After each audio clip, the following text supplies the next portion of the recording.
Hello Internet, my name is Vic. I'm back with an update. No two transitions are exactly alike, and I think that's what makes it beautiful. And I think that's why it sucks when people invalidate trans folks, because everyone changes. Everyone goes through puberty. Everyone's perspective changes throughout life. So why is it that trans people are so looked down on?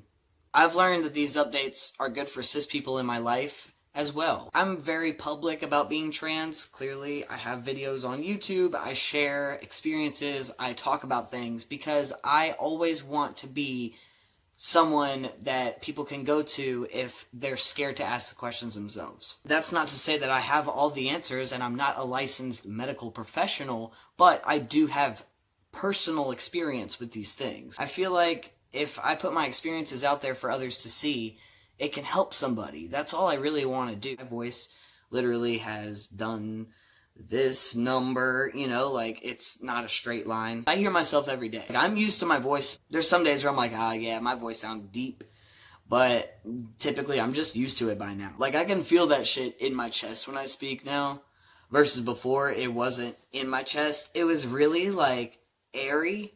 I can kind of go high now, but this is me making my voice airy, and you can tell that there's nothing behind it. I'm talking with my throat now, but this is when I talk with the bass that I've developed. It's insane. My first drop was at 4 months.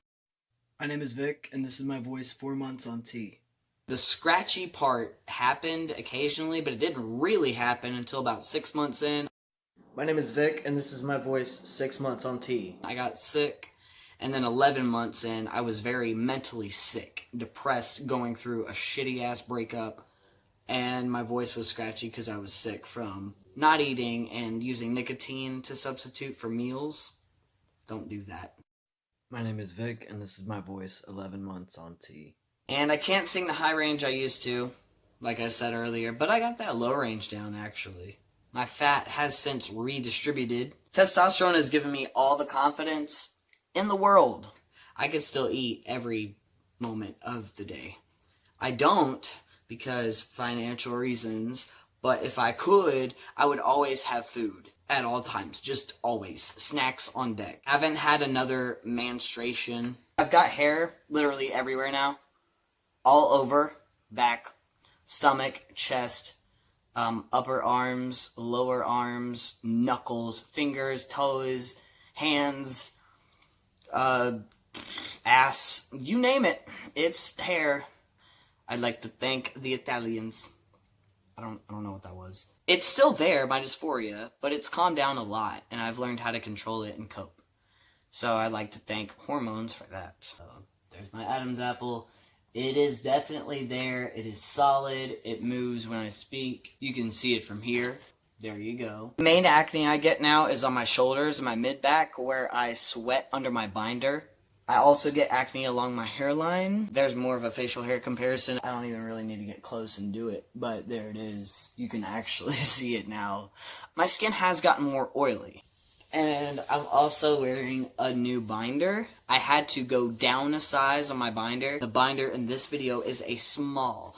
Now, it is a bit difficult. This is GC2B. It is a bit difficult to put this one on now. My shoulders are wide and broad, but my chest is smaller. So when I was wearing the medium-sized GC2B, it fit better here. It was more comfortable in my shoulders.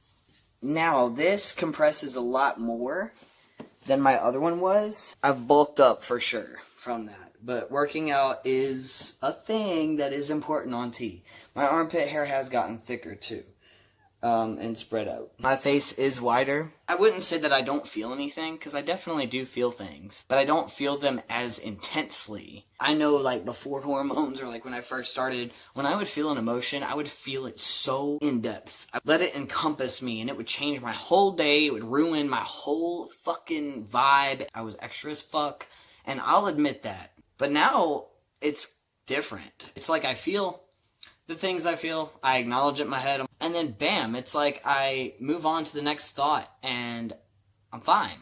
Yes, it's going to resurface. Yes, these things are going to happen. Every time it comes back up, I just got to remind myself that I chose to let go and move on with my life. It's a lot more of a process, and I like it. I still don't cry as easily, But I've definitely cried since being on testosterone. I've had my heart broken. It was different because it wasn't like uncontrollable like sobbing, but it was like tears were coming out of my face and I was like, fuck, this hurts. It was more of a dissociation than it was a really feeling my feelings and crying in the moment. It was like I was dissociated. I could feel the tears coming down my face and I could physically like see myself sad. I felt the loneliness, and then I went into my depressive state, and then I came back, and now that I've been back, it's been way better. I needed to go through the loss. I needed to go through the let go process and the grieve of losing that connection with that person. So anger for me used to be, if you were going to make me angry, who knows what would set Vic off. Now it's more like if I am frustrated or if I'm stressed out or if I'm overthinking or if I'm in a bad mood. If somebody says something that they know is going to piss me off or does something that they know is going to piss me off, especially when I'm in that state of mind, it's like this white hot ball of light that is trying to escape your body in any way possible, and typically it's through a rapid movement of swinging a fist or yelling. And like I have this vein that will like pop out in my head and another one in my neck, and it's actually on both sides, and people can usually tell when I'm about to pop the fuck off on something. So yeah, I'm very bad at hiding my emotions.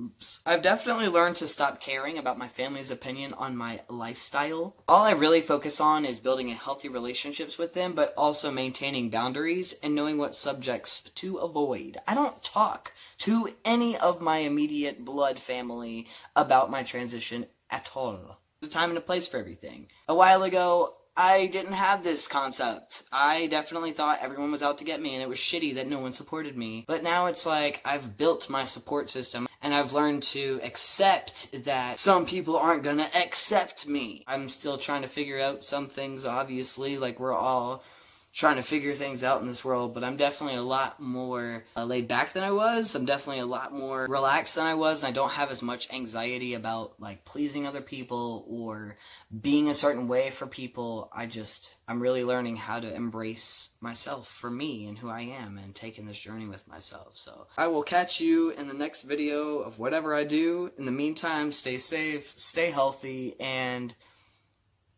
you got this. You're awesome.